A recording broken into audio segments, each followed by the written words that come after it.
नमस्ते है। म यो भिडियो अस्तिदेखि बनाऊँ भनेर तर मलाई कस्तो कस्तो लागिरहेको थियो क्या। अब हुन्छ कि हुँदैन, मान्छेले अब खिस्को मान्छेले के पो भन्छ कि भनेर है। म जहिले पनि बजार जाँदाखेरि माथि त्यो केसीको अगाडिपट्टि जहिले पनि देखिरहेको हुन्छ कि बिमारीहरूको लागि सहयोग सहयोग भनेर है। बिचाराहरू बिहानदेखि बस्छ होइन, कति पैसा उठ्छ होला हो बिचाराहरूको होइन। अब त्यो बिरामीलाई कति पैसा लाग्छ। अब अहिले त बिमारी एकपल्ट भयो भने नर्सिङ होमतिर लग्यो भने लाख लाख रुपियाँ लाग्छ होइन।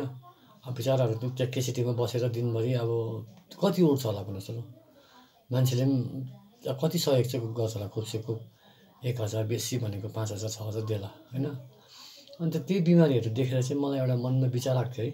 हामी दार्जिलिङ, कालिम्पोङ, खरसाङ, मिरिकबाट होइन, गान्तोकबाट अब हामी नेपालीहरू कति छ, हामी नेपालीहरू धनी छैनौँ होइन। हामी त अब आर्थिक अवस्थामा हामी एकदम कमजोर छौँ होइन।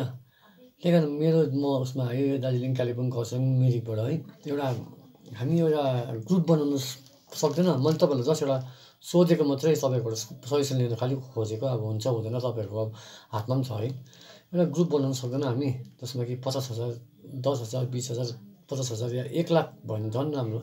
1,00,000 भयो भने हामी सिर्फ 1,00,000 जस्तो ग्रुपमा भयो भने हामीले एकजनाले 10 रुपियाँ गरेर दियो भने पनि 10 लाख उठिहाल्छ। एउटा बिमारीलाई त्यो 10 लाख निकै सहयोग भइहाल्छ होइन। मैले भन्नु खोजेको चाहिँ त्यही हो। अब हामी है अब एकजनाले कति चाहिँ दिन सक्छ त बेसी भयो। त्यही कारण हामी यस्तो यो ग्रुप बनाएर जति बेसी भयो त्यति राम्रो हुन्छ है। 10 रुपियाँ त हामी 10पल्ट पनि दिन सक्छौँ नि, हो कि भन्नुहोस् त लु हो। अन्त अब त्यो ग्रुपमा जस्तै मेरो फ्यामिलीमा कसैलाई, मेरो फ्यामिलीमा पऱ्यो या मेरो आफन्तमा पऱ्यो या मेरो गाउँमा कसैलाई अब जसको आर्थिक अवस्था राम्रो छैन। अब आर्थिक अवस्था के हामी नेपालीहरूको सबै प्रायःकै आर्थिक अवस्था राम्रो छैन नि। मेरो गाउँमा कसैलाई अलिक निकै साह्रो बिमारी भयो, उसलाई अब उसलाई अब ट्रिटमेन्ट गर्नुपर्छ नर्सिङ होमतिर लगेर भनेपछि त्यो ग्रुपबाट हामीले 10 रुपियाँ उठाएर है त्यो मान्छेसम्म पुर्याउनु सक्ने एउटा कुनै व्यवस्था हुँदैन। त्यो भने एकदमै राम्रो हुन्छ हेर्नुहोस्। हामी मैले भनिहालेँ त 10 रुपियाँ त हामीले दिनमा महिनामा 10पल्ट पनि दिन सक्छौँ नि। अब एकैजनाले 5,000 रुपियाँ ला भनेर दिन त कहाँ सक्छ भन्नुहोस् त लु। एकपल्ट पो देला, दुईपल्ट त देला, घरिघरि दिन सक्दैन नि त है। मैले भन्नु खोजेको त्यही, हामी जति एउटा ग्रुप सक्छ, ग्रुप हुन्छ ठुलो, जति ठुलो ग्रुप भयो त्यति राम्रो हुन्छ बिमारीहरूको लागि है। त्यही कारण कसैलाई यसको विषयमा आइडिया छ भने लु न यसो यो गरौँ न हौ। प्लिज म तपाईँहरूसँग एउटा सल्लाह मात्रै मागेको, जस्ट एउटा हो। लु कसैलाई अलिकति यो विषयमा अलिकति आइडिया छ भने लु यो कुरालाई अघि बढाउँ न हौ।